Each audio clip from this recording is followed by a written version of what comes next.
Kamusta po kayo? Bago po ang lahat, first things first.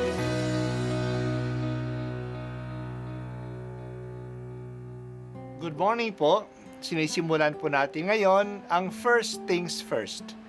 At dito po, tinatalakay natin sa unang bahagi ng umaga natin ay ang first readings na binabasa po sa banal na misa. Ito pong tinatalakay natin kasi madalas po kasi marami na tayong alam tungkol sa gospel readings. Pero konti po ang nagsasalita sa first readings. Pero ang first readings, bahagi din po yan ng Biblia, ng banal na kasulatan. Kaya susubaybayan po natin ang mga first readings, basahin po natin at kuminsan kailangan ng basahin ng 2 o 3 beses bago maintindihan kasi hindi po tayo familiar sa mga istorya at sa mga kaisipan na tinatalakay dito.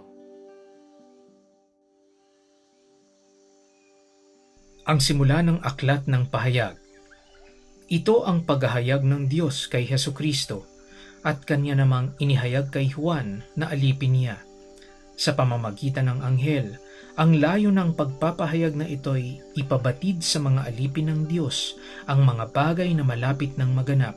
Ito ang patutuon ni Juan sa mga nakita niya tungkol sa inihayag ng Diyos at pinatunayan ni Hesukristo. Mapalad ang bumabasa ng aklat na ito, ang mga nakikinig sa hulang inihahayag nito at tumutupad sa nasusulat dito, sapagkat ang lahat ng ito'y malapit ng maganap.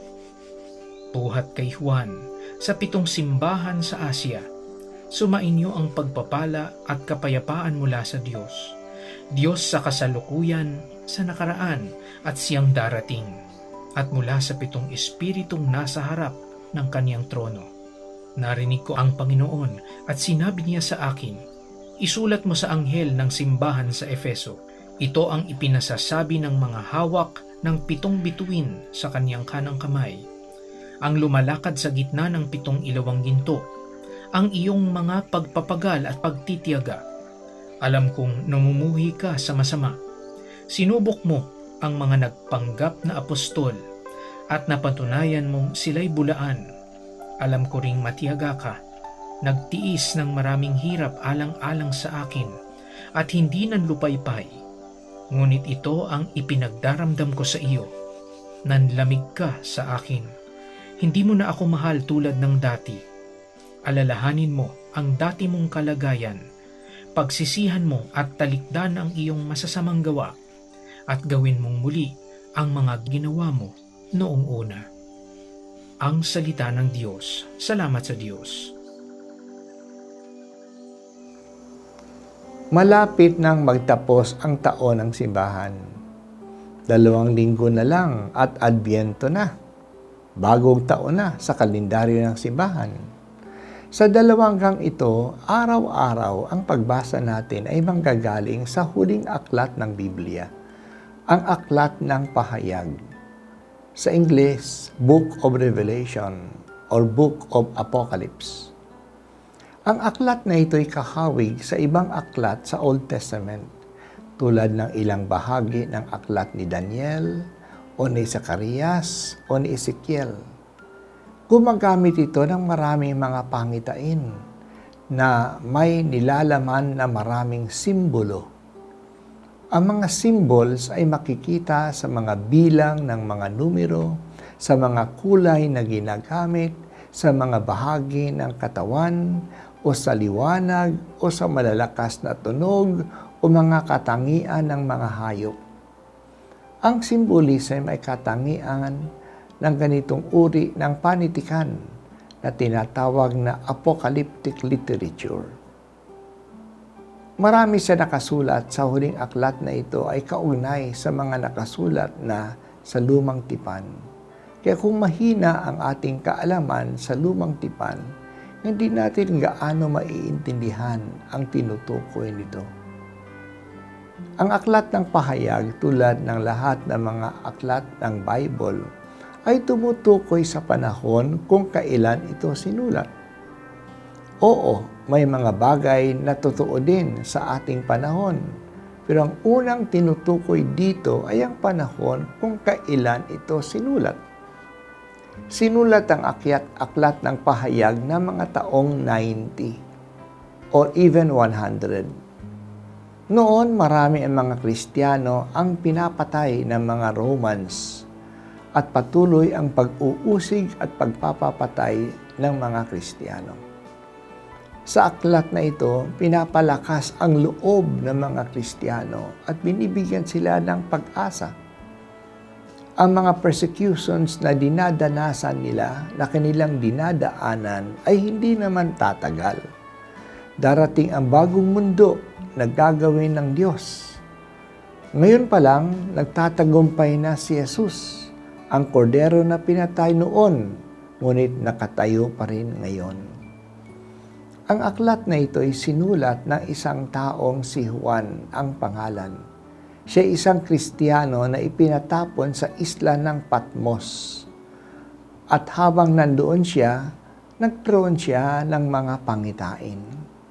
Ang mga pangitain ito ay ang laman ng ganitong aklat.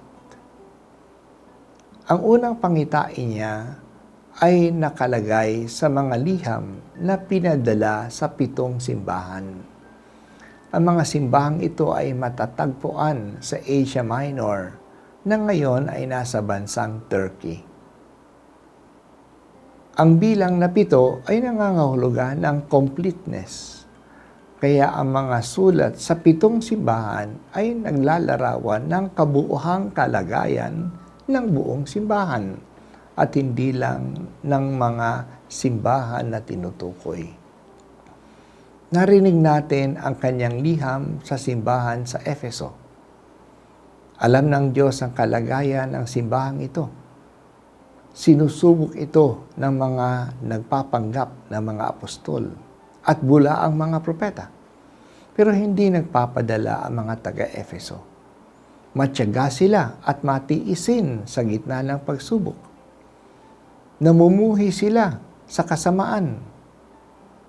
Mabuti, pero may pagkukulang din sila.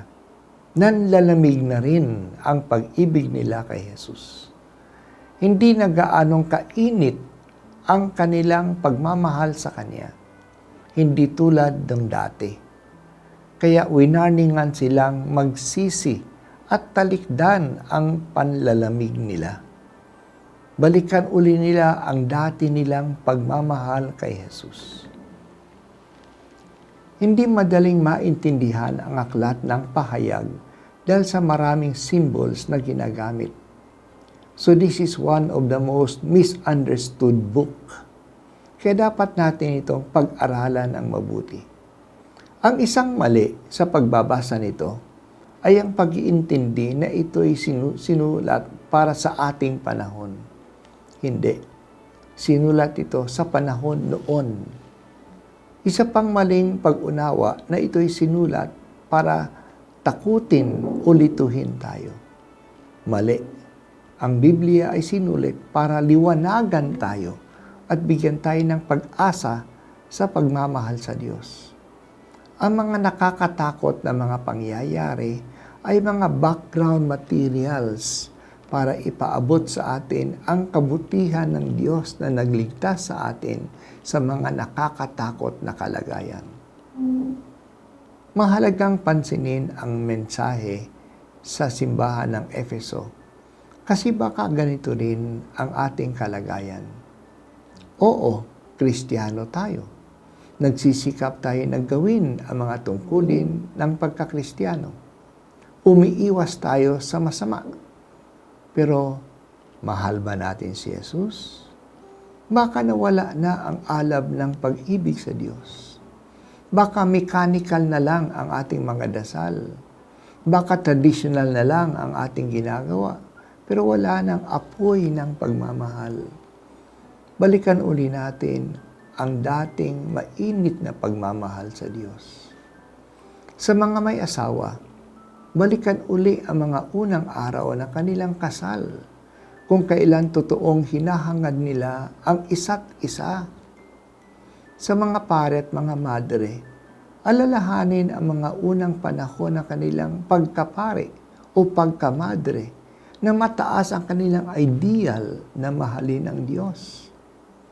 Sa mga nagsiserve sa simbahan, balikan uli ang mga unang buwan ng kanilang pagsiserve, na excited sila na mag-serve. Sana hindi mawala ang excitement na ito. Panginoong Diyos, ibalik po ninyo sa akin ang unang sigla ng aking paglilingkod sa iyo. Paalabin mo sa aking puso, the first love ko, ang first love ko na walang iba kundi ikaw.